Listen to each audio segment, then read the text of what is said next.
누가복음 18장 1절에서 8절까지의 말씀 우리 한 말씀씩 교독하시고 마지막 8절은 한 마음으로 합독하시겠습니다. 그럼 제가 먼저 누가복음 18장 1절 말씀 받들어 읽겠습니다. 예수께서 그들에게 항상 기도하고 낙심하지 말아야 할 것을 비유로 말씀하여 이르시되 어떤 도시에 하나님을 두려워하지 않고 사람을 무시하는 한 재판장이 있는데 그 도시에 한 과부가 있어 자주 그에게 가서 내 원수에 대한 나의 원한을 풀어주소서 하되 그가 얼마 동안 듣지 아니하다가 후에 속으로 생각하되 내가 하나님을 두려워하지 않고 사람을 무시하나 이 과부가 나를 번거롭게 하니 내가 그 원한을 풀어주리라. 그렇지 않으면 늘 와서 나를 괴롭게 하리라 하였느니라. 주께서 또 이르시되 불의한 재판장이 말한 것을 들으라. 하물며 하나님께서 그 밤낮 부르짖는 택하신 자들의 원한을 풀어주지 아니하겠느냐. 그들에게 오래 참으시겠느냐. 내가 너희에게 이르노니 속히 그 원한을 풀어주시리라. 그러나 인자가 올 때에 세상에서 믿음을 보겠느냐 하시니라. 아멘. 오늘 함께 읽은 이 모든 말씀이요, 이번 한 주간을 살아가는 우리 모든 예청인들에게 하나님이 주시는 저 하늘의 능력과 하늘의 지혜와 하늘의 용기가 되기를 주님의 이름으로 축복합니다. 오늘 말씀은 이 사복음서 중에 마태, 마가, 누가, 요한 중에요, 누가복음에만 있는 특이한 예화입니다. 과부와 재판장의 비유인데요. 여기에 보면 예수님께서 먼저 말씀을 이렇게 시작하고 있습니다. 예수께서 그들에게 항상 기도하고 낙심하지 말아야 할 것을 비유로 말씀하여 이르시되, 그러니까 예수님을 뒤따르는 사람들에게 항상 기도하며 낙심하지 말라라는 겁니다. 우리가 세상을 살아가다 보면 어렵고 힘든 일을 겪을 때가 많이 있잖아요. 이 젊음의 날을 지나고 있는 여러분들에게도 저도 여러분들과의 어떤 그 동질성과 여러분들의 눈높이를 맞추기 위해서 내가 그 20대 이 나이 때는 무엇을 했었지, 어떤 생각을 했었지, 막 이렇게 깊이 내려가 볼 때가 있어요. 그때를 생각해 보면 격정의 때를 지나다 보니까 어른들은 말씀하시기를, 야, 너네 너무 좋을 때다. 뭘 해도 예쁠 때다. 뭘 해도 괜찮을 때다. 멋있을 때다. 이렇게 말을 해주는데 정작 나는 불안하고 초조한 거죠. 이 불확실한 미래에 대해서. 이렇게 하는 것이 맞나? 확실하지도 않고, 어쩔 때는 그 길이 막혀 있는 것 같기도 하고, 내가 이렇게 해서 되나 싶기도 하고, 여러 가지 불안감들이 나를 찾아오고 있는 거죠. 그래서 어른들은 나를 좋은 시대라고, 좋은 때라고 얘기를 해주지만 정작 나는, 젊은이의 나는 그렇지 않을 때가 많아요. 그럼에도 불구하고 예수님께서 오늘 우리들에게 너희들이 항상 기도하며 낙심하지 말아라 라고 이야기를 해주시는 것입니다. 여기에서 핵심은요, 낙심하지 말아라가 아니에요. 우리는 낙심할 수밖에 없어요. 근데 낙심하지 말아라라고 예수님이 권면하시는 이유는 항상 기도하기 때문이에요. 우리가 낙심하지 않아도 되는 이유는 항상 기도하기 때문이에요. 여러분의 주변의 친구들을 한번 보세요. 친구들이 고민하고 있는 여러 가지 것들이 있잖아요. 뭐 가장 크게는 직장의 문제 때문에, 또는 연애의 문제 때문에, 돈의 문제 때문에, 학교 친구들과의 어떤 관계의 문제 때문에 힘들어하는 친구들이 많이 있잖아요. 그 친구들은 낙심이 될 수 있어요. 왜? 정답이 없거든. 세상을 살아가는데 정답을 누가 가르쳐 주지도 않고, 가르쳐 준다 한들 그 방식대로 살았을 때 성공할 수 있다. 좋은 직장에 들어갈 수 있다는 걸 장담해 주지 못하고, 예쁜 연애를 할 수 있다라고 장담해 주지 못하는 거죠. 친구들과의 관계의 문제든 돈의 문제든 아니면 사회의 여러 가지 문제든 확답을 주지 못한다는 거예요. 그러나 우리는 달라요. 우리는 낙심하지 않아도 돼요. 왜? 기도할 수 있으니까. 아, 목사님 그거 뭐 너무 당연한 얘기 아니에요. 뭐 맨날 했던 얘기. 그렇지 않아요. 우리는 기도할 수 있기 때문에 낙심하지 않아도 돼요. 아니, 기도한다고 다 들어주시는 것도 아닌데. 그래서 예수님이 이 비유를 주신 거예요. 이 과부와 재판장의 비유를 주시는 겁니다. 한 도시에 어떤 재판장이 있었죠. 이 오늘 말씀에 의하면 어떤 도시에 하나님을 두려워하지 않고 사람을 무시하는 한 재판장이 있는데 완전 최악의 재판장인 거예요. 위로는 하나님을 무서워하지도 않고 하나님 없다 생각하는 사람인 거예요. 하나님은 없어. 문 하나님, 신이 뭐 이 땅에 어디 있어? 이렇게 생각하는 사람인 거고 아래로는 사람을 무시해. 하나님이 없어도 되는데 뭐 도덕적이거나 착한 재판장이면 괜찮잖아요. 근데 그렇지 않은 거야. 하나님도 없다고 생각하면서 사람도 무시해. 없는 사람 무시하는 거야. 힘 없고 돈 없는 사람을 무시하는 재판장이 있는 거예요. 최악의 사람인 거죠. 그런데 힘도 있어. 사람들을 관리할 수 있는 힘이 있는 거예요. 야, 이게 여러분들 학교의 총장, 여러분들 교수님, 여러분들의 부모님이라고 생각해봐요. 이건 난감한 거지. 근데 이러한 재판장이 있는데 이 재판장과 같은 도시에 과부가 살고 있습니다. 근데 이 과부가요, 매일매일 찾아와가지고 그 재판장을 찾아오는 거예요. 내가 내 원수 때문에 이런 원한이 있는데 내 원한을 갚아주세요.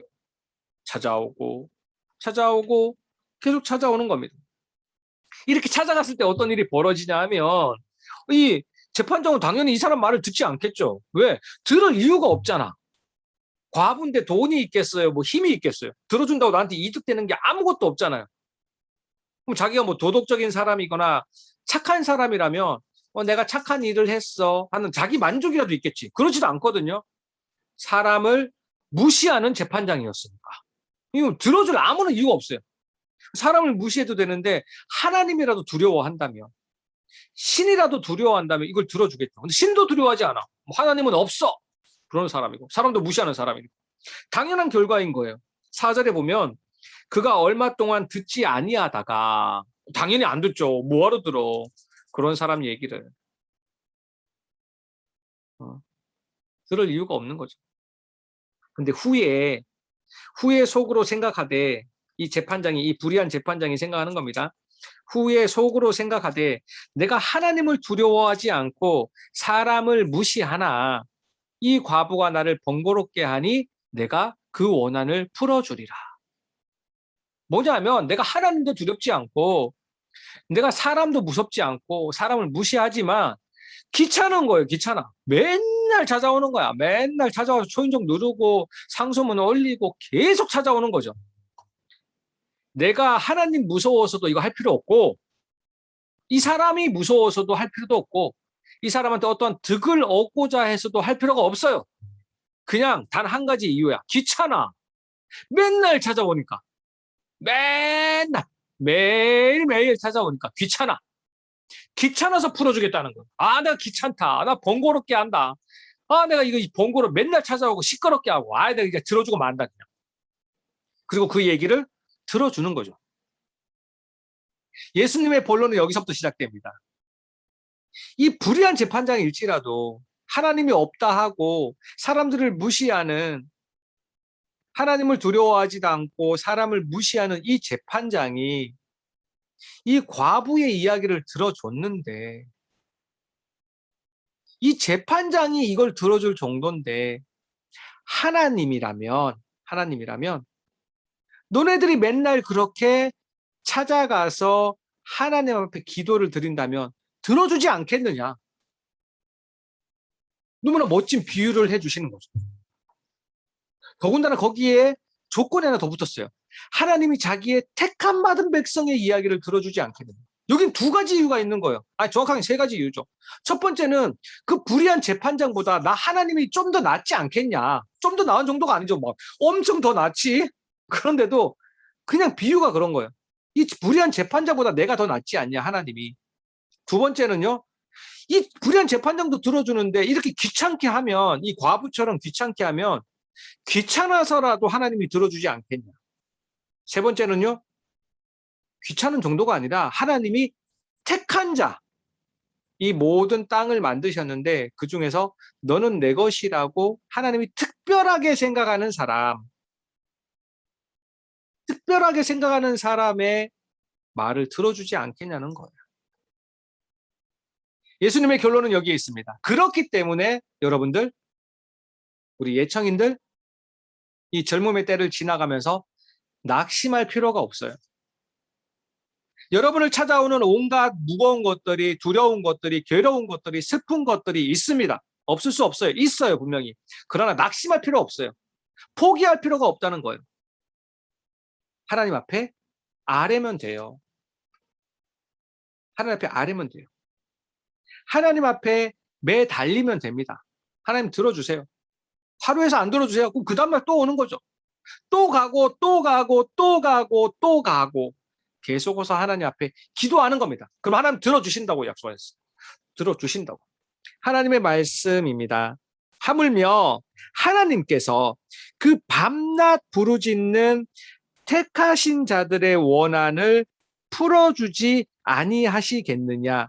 그들에게 오래 참으시겠느냐?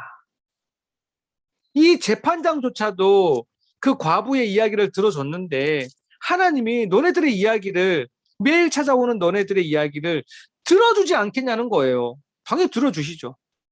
근데 한 번 더 묻잖아요. 하나님이 오래 참으시겠느냐? 하나님이 그걸 참으실 이유가 뭐 있어요? 왜 참아? 내 사랑하는 자가, 내 사랑하는 아들이, 내 사랑하는 딸이 나한테 와서 뭔가 해달라고 하는데 그건 뭐할로 오래 참으시겠어요? 그러지 아니하신다는 거예요. 그러기에 우리는요, 낙심할 필요가 없습니다. 포기하지 않아도 돼요. 마음을 무너지지 않아도 돼요. 하나님 앞에 나와서 아뢰면 되는 겁니다. 하나님, 내게 이러한 일이 있습니다. 내게 이러한 어려움이 있습니다. 하나님, 들어주옵소서. 하나님, 들어주옵소서. 그렇게 하나님 앞에 기도하면은요, 우리의 낙심될 일들, 우리의 괴로운 일들, 우리의 슬픈 일들, 우리의 어려운 일들이요, 하나님이 다 들어서 해결해 주십니다. 여러분들은 인생에서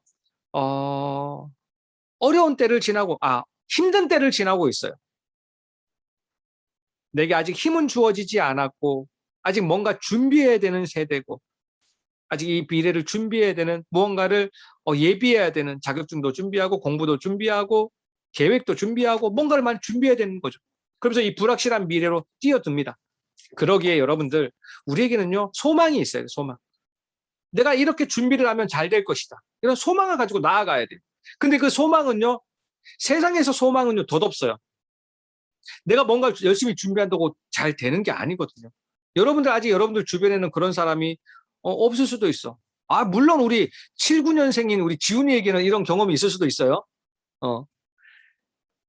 공부를 열심히 했는데 삶이 녹록지 않은 친구들이 있을 수 있다니까요. 내 주변에는 많아요. 중학교 때, 고등학교 때 전교 1, 2등 했는데 지금 삶이 퍽퍽한 친구들이 많아요. 반대로요. 그때는 공부 너무나 못했고 뭐 농업고등학교 가고 상업고등학교 갔던 친구들인데 잘 사는 친구들이 있어요. 그러면 여러분 가만히 생각해봐요. 중고등학교 때 맨날 얘기 들었잖아요. 공부 열심히 하면 성공한다, 행복해진다. 그렇게 되냐는 거죠. 안 된다니까. 그것뿐만일까요? 영어 잘하면 뭐 잘 된다. 그렇게 될까요? 안 되는 수가 있다니까요. 그렇게 될 확률이 높아지는 거지 꼭 그렇게 된다라고 확증하지 못해요. 그러니까 더 불확실한 거예요. 내가 이만큼 준비했는데 내가 그 불확실한 그 확률 안에 들어가면 어떡해? 내가 열심히 공부했는데 내가 잘 못 살 확률이 있다니까요. 내가 영어를 열심히 준비했는데 내가 잘 못 살 확률이 있어요. 그러면 내가 준비하면서도 불안한 거야. 정말 과연 될까?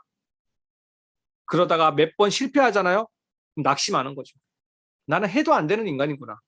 어떤 사람은 열심히 공부만 해도 됐는데, 어떤 사람은 열심히 자격증만 준비해도 됐는데, 어떤 사람은 열심히 영어만 해도 됐는데, 야, 나는 이 모든 것을 해도 안 되는 거야. 낙심이 되는 거죠.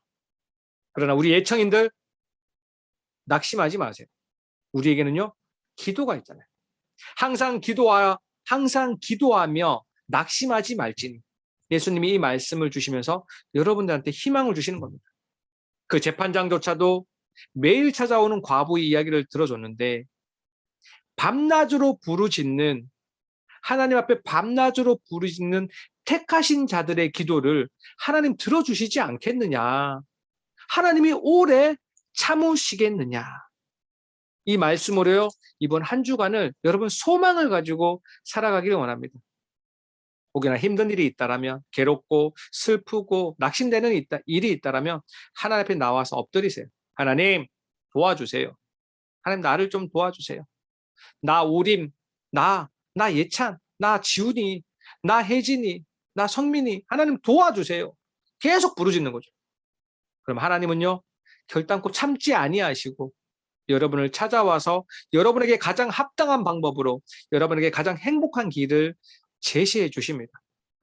그 믿음으로요, 이번 한 주간을 살아가는 우리 모든 예청인들 되기를 원합니다. 하나님은 예수님을 통해서 이 말씀을 주셨을 뿐만 아니라 바울 사도를 통해서도요, 이 말씀에 대한, 이 항상 기도할 거에 대한, 낙심하지 말 것에 대한 교훈을 우리에게 허락하십니다. 아무것도 염려하지 말고 다만 모든 일에 기도와 간구로 너희 구할 것을 감사함으로 하나님께 아뢰라, 기도하라. 그리하면 모든 지각에 뛰어난 하나님의 평강이 그리스도 예수 안에서 너희 마음과 생각을 지키시리라. 아무것도 염려하지 마세요. 아무것도 염려하지 말고 우리 하나님 앞에 나와서 기도와 간구로 하나님 만나시기 바랍니다. 그렇다면 여러분의 문제는 하나님의 뜻 안에서 해결될 것입니다.